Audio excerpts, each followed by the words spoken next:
Guys, welcome to the Style Marathon Day with Tibby, and our next segment here is going to talk about the fall collection, and we're going to show you all the great clothes throughout, but we're also going to tell you the story of how it came to be because it's really interesting. And this one was really special. It was so special. Yeah. So I want to call out in advance a thank you to Max Martinez. Max is the owner of Max in Colorado. It is an absolutely beautiful store, and Max hosted us in San Miguel, which is where we did our shoot. And so for those of you guys who know what we've been up to, each year we are doing one runway show in New York City for New York Fashion Week in the spring.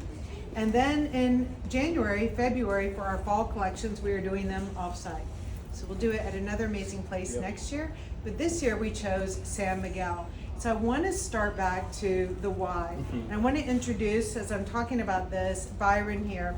And Byron is our art director. And Byron is the one who works with us, who really, like, once Tracy and I get the collection designed, then Sarah starts doing all of her styling magic, right? And we start to take root of, like, okay, this is a collection, but what's the story that we want to tell? And I want to debunk one little thing here that a lot of people probably don't understand in the creative process is really dynamic and it's always evolving. And so one of the things that happens is when Tracy and I design a collection, we work towards certain things that we're feeling. Like we're feeling for things that are classic, things that don't take themselves too seriously, things with a high luxurious touch. But then we start like experimenting and she starts draping and we're trying things on. And what happens is after about a month, we step back and we think, okay, this is feeling right. Then we start to really question, why are we feeling what we're feeling? And all of these conversations in our office take place out in the open, and you're literally we're always going back and forth. And I think, you know, things start so naturally in a natural place and I think we always like to challenge not doing like the average or ordinary thing, and how can we work with friends of the brand and really expand our reach and really do something great in a really interesting location. And I think San Miguel was a location I don't think we would have, you know, been like, oh, let's go shoot there, and somehow it naturally happened that we were in this fantastic place. Well, one of the things, Byron, that you just said is key is you're always wanting to challenge yourself. And so challenging yourself, it's not a quest for perfectionism. What it is it's an understanding that when you are slightly uncomfortable with something, that's when the best things appear. When you've got a group together who is really uncomfortable discussing things, you don't really like something I'm saying, Sarah doesn't like something that you're saying. Within that friction is where really amazing things happen. Right. And I love it. Right? How long have you been with us? Like six and a half. 6.5 years now. 6.5. Byron's from South Africa.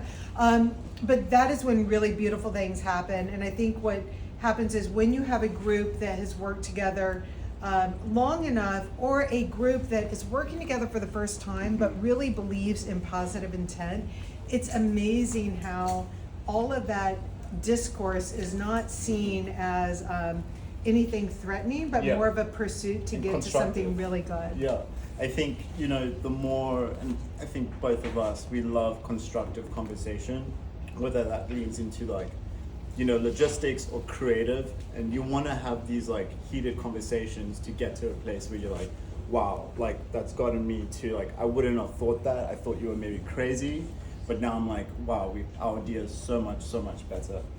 But should we tell them why? Absolutely. So, you know, when we started designing, and I had told Tracy, like, okay, yes, I'm absolutely feeling for all of this, you know, really amazing luxury and quality and everything. She came back one afternoon and she's like, you know what? I was at home and I was watching the movie Giant, and it was really hitting on some key points that she felt tied in with the conversations that she was hearing happening outside of her office. And one of those conversations that we've been having for a while now is how do you retain your sense of self no matter where you are? And I remember she came in and she's like, I just watched Giant. It's with Elizabeth Taylor. She's up in New England. She's wearing all these amazing like horse riding habits because it's very New England style. And then she meets Rock Hudson, who's come up from Texas, and they get married because he owns like 500,000 acres. So her dad's like all down for that. They go down to Texas, and all of a sudden, yes, it's still Liz Taylor. Yes, it's still horses, but the environment has completely changed. Yep. And what was really cool is Liz Taylor gets really stripped to her core as a very confident protagonist in this, but she stays who she is. It's not like she moved down to Texas and all of a sudden changed who she was. And we thought how much in clothing that's important to us, because we are really working with individuals who are residing in every country around the world. So how do we all share this common mindset, this common set of values, but we all retain our individuality, but our sense of self no matter where we go. So Giant became like this kind of place for when you're creative, that got put in your head, still. Right? Like, and for context, like the movie, it's not your typical, I would say, your Western, because it's a very polished and very cinematic film. And the color palette in that film is like exquisite. And I think too, you'll see with Fall, with the shooting and like just feeling like yourself, being in an environment that maybe is contradictory, but you still feel yourself and put together, was that perfect balance of friction that we always enjoy. Exactly. And so what was really special about this trip too was, first of all, there's always like the signs in the universe. And I remember Sarah and I were in Charleston, South Carolina, and we were sitting up at this oyster bar, and she was asking me to start talking about the fall collection to her so she'd get it into her brain. And I was trying to describe the film Giant, and she literally looks up above the bar and she's like, "Are you trying to describe that film?" Movie. And I was like, what are the fucking odds that we are in the middle of Charleston having oysters and Giant is playing on the big screen? It's meant to be. It's meant to be, right? So we decided to head down to San Miguel because Max had always been talking it up. He was like, please come down there. And really, like you said, Giant was so cinematic. And it really became like the perfect backdrop for it. So I want to bring on, since she's here, I'm going to bring on Daphne. And a lot of you guys know Daphne because Daphne came down with us. She did. She was, so just to give more context, is San Miguel, it's very, very local and very historic, and it's a very cobblestone, small maze-like city, but outside it's like the most beautiful savanna grass, fields, mountains, and everything is like real and historical and has like history to it, right? So it doesn't feel like you're on like a fake Disney set. But because it was so local and really out of our element in terms of language, Daphne was our amazing interpreter. So she played like a really interesting part, and even on the logistics side of working with models and getting what we want out of the campaign and the creative. Yeah, because all the models were local. Yeah, they always speak Spanish. So it was such a special trip, and bringing Daphne down was really special as well because, in each one of these segments we have talked about the mindset, and Daphne is a great example. We met through DMs. And then Daphne came to one of our store events that we were hosting, I think in Atlanta or Texas? In Texas, in Dallas, actually. That's right. Before I moved to Atlanta. That's right, you were in Dallas. And we hit it off right away. And that's not a big surprise because when we do meet other creative pragmatists, we do tend to hit it off. It's incredible. Honestly, this should be a dating app. No, I remember. Side project. Side project. Yeah. But it really. Yeah, no, it was so easy to talk to. Like I remember when we met in Atlanta, like we stayed in the store for like an hour just talking, talking. And it's not like it wasn't about our kids, and it wasn't about what we even did it wasn't about what we did for a living. Like it was just a full-on conversation, and then you even came out and spent a weekend with your son and my husband in Connecticut. So it's been really nice to be bringing these people in from this kind of community together, and it was such a special shoot. It was from the collection to the campaign and to the food, which we have this mailer that we just came out with. should be arriving in your inboxes right now, or you could pick up one at our store and go for it. Yeah, we really wanted the mailer to be a travel guide for you to San Miguel, because we went down there and we were like, well, this is just not about the clothing. This is about way this more. whole community here that was so special. I mean, Max has this one woman that he does a lot of work with, Cello. And Cello is the most amazing cook. And Amazing. like, she made you cry, right? Like, her story when she was talking to you about the love that she puts into the food when she makes it, like, that was so special. Yeah, very, very special. Cello, like, really special. Well, it was funny because Daphne, when we first met, Daphne was like, I'm going to cook you my mole sauce.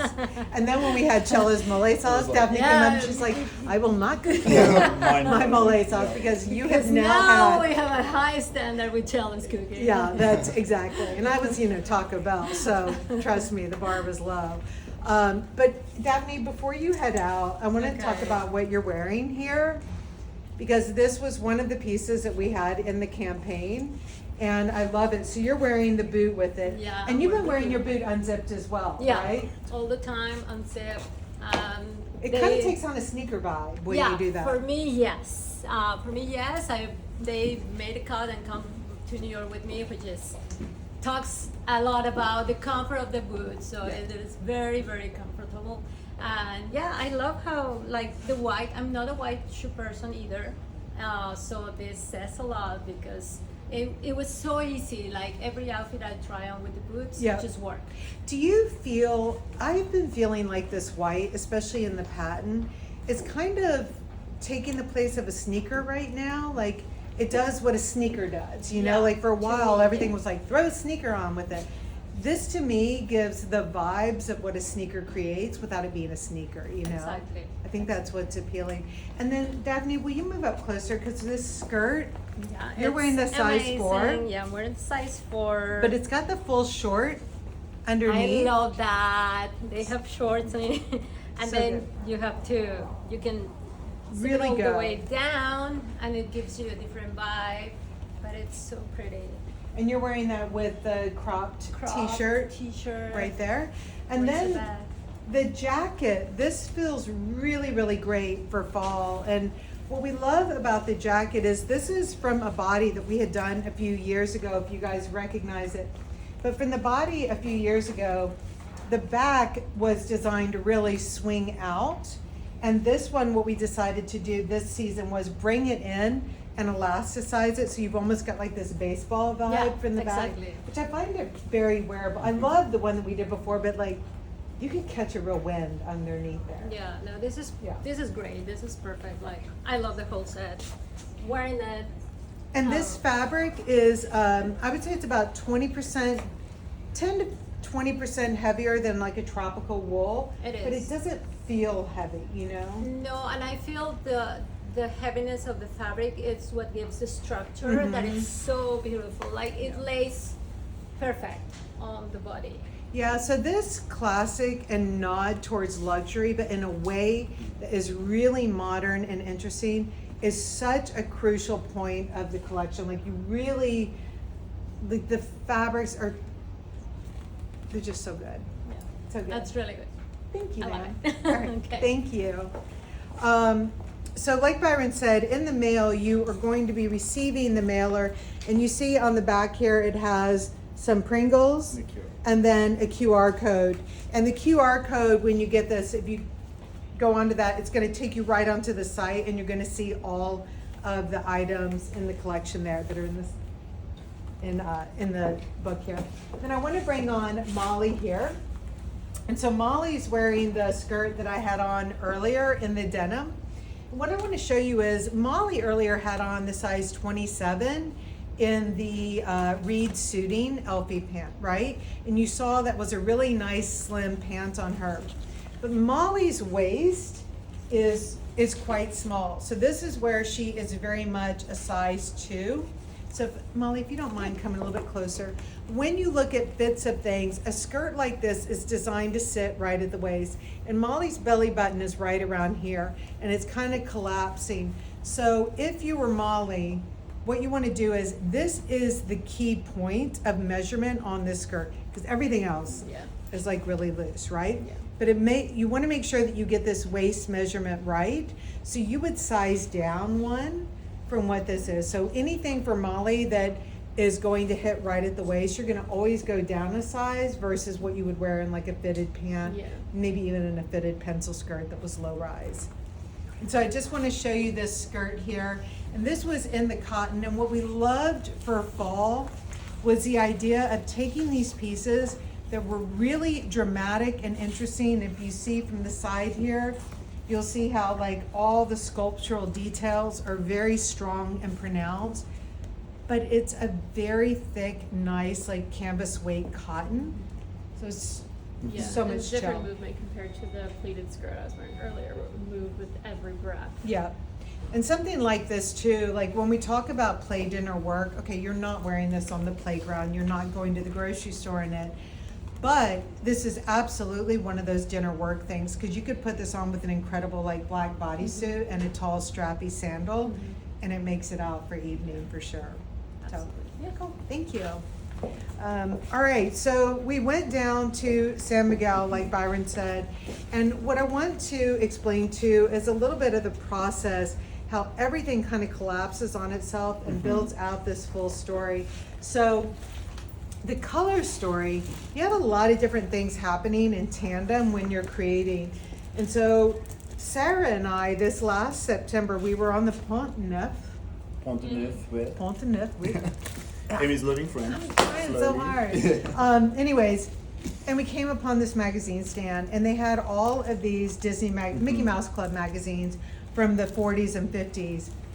And something about that color story really caught my eye.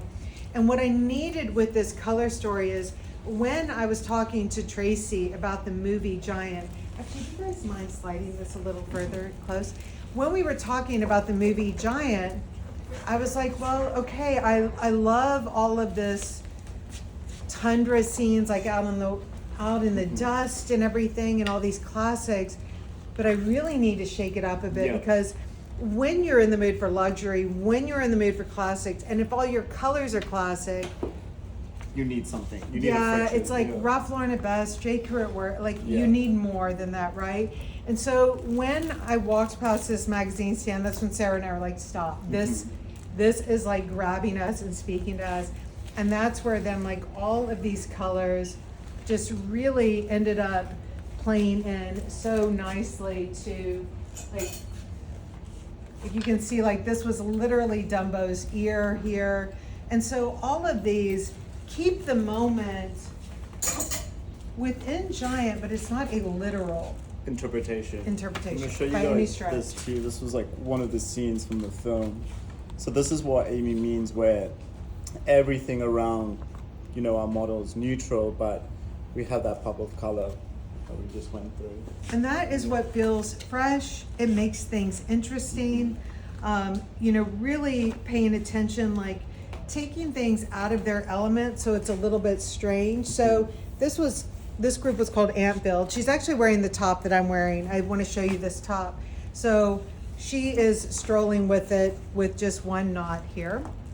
And she's actually, in the picture, she's wearing it with the athletic knit Winslow pant, which is the shape of the Sid jean. So I'm actually wearing it in the Sid jean. She's wearing the Winslow right here with this top. And then she is wearing one of the pocket shoes. And so the idea was, when she was in this field, and we called it Antville because it was literally covered in ants. in fire ants. Yeah. Like, I can't believe we did not get chowed on. But it all created like a bit of unusualness. And really, when we are designing a collection, when we're figuring out how to tell the story of a collection, that bit of strange. You need that. Yeah. Otherwise, things I think become a little too basic, and you need that fresh element to it. You need it, and I think what is also good about leaning into the bit of strange is it really gives you comfort in going your own path. And I think that creativity is one of the things where when you try and judge it, it's really, really difficult, because creativity is also like personal style. And if personal style is yourself, like who's to say who has better style? You can say who has more personal style because some people just simply don't know how to show it yet. But who has better style is completely judgmental. And so that becomes the same with creativity as well. And so really getting comfort with coming up with ideas that make you uncomfortable and challenge yourself really gets rid of this notion that there is any absolute right or wrong. And I find that when you can get rid of that idea and just keep pushing and playing and manipulating, it feels really, really comforting, right? Because like, I know for me as a designer, the concept of being right or wrong, like what if I do a collection that is wrong? Like that as a creative, Okay. You're like, yeah. like no it going is back. really, really stifling. So I think that for us, when we go down and when we do a shoot, and when we choose a locale, every single time, whether or not it's been great, has always come down to how much we put into it. And on that note, so one of the scenes was at a ranch who you got a DM literally the day that I think we arrived. The morning, yes, in the and airport. you were like, should we go look at this? And I was like, absolutely. And that's where, I mean, our runway shots come from and the first few scenes of the film, honestly. Yeah, it's when you just start to like really like be in the moment and trust in the process, because you and Derek had gone down a few weeks beforehand and we shot at that Core Architects. That was absolutely gorgeous. That's where a lot of those indoor shots were done. But we went down there thinking, holy fuck, I hope that we can find like a place that is like very terrain-like, not too touristy looking. And lo and behold, we're sitting in the airport and I get a text from someone who says, my college roommate, she used to live in San Francisco. She used to work for Kimpton Hotels with her husband, Mario, and they moved down to San Miguel and they opened this amazing place called Rancho del Sol. De El Rado. Yes, and we talk about it in the mailer here, but we ended up shooting half the campaign there, and I even drank milk directly from a goat. Like they squeezed the goat, and it all went into my coffee, and I drank it. It was delicious. No one else would follow me, but It was not. you guys were Taking so one for the rude. team. I took one for the team, but I enjoyed it. But this place was amazing. They had actually taken horse stalls and converted them into little sleeping rooms. And anyways, it was incredible. It was a great experience. So when you get the book, open it up, read it. It will tell the story of how it is that we ended up down there, and it will give you some really good tips if you go down there to go on vacation. Eat your face off when you're down there. It's so delicious. Reed did the photography, and it is beautiful. Reed is such a good cinematic photographer. And then Derek, will you just show your face real quick and say hi? So Derek's been off on the side here, and Derek is our filmmaker. And not that I want to rank them, but the film is one of my favorites. And it's on YouTube, on our channel. Please watch it and take a look. It's super special. Really special. So I think you're going to get the whole vibe of the collection. And sponsored by San Miguel. Not really. Anyways, they were super nice. So guys, I hope that you love the fall collection. Like I said, if you've got the Miller, you've got the guide. QR code. QR code. I was going to say an IRL. QR code right here, and it's going to give you all the items. So enjoy and stay tuned. We are going to be back in about 10 minutes with another segment, and we have just a few left. But I still have energy. Almost halfway.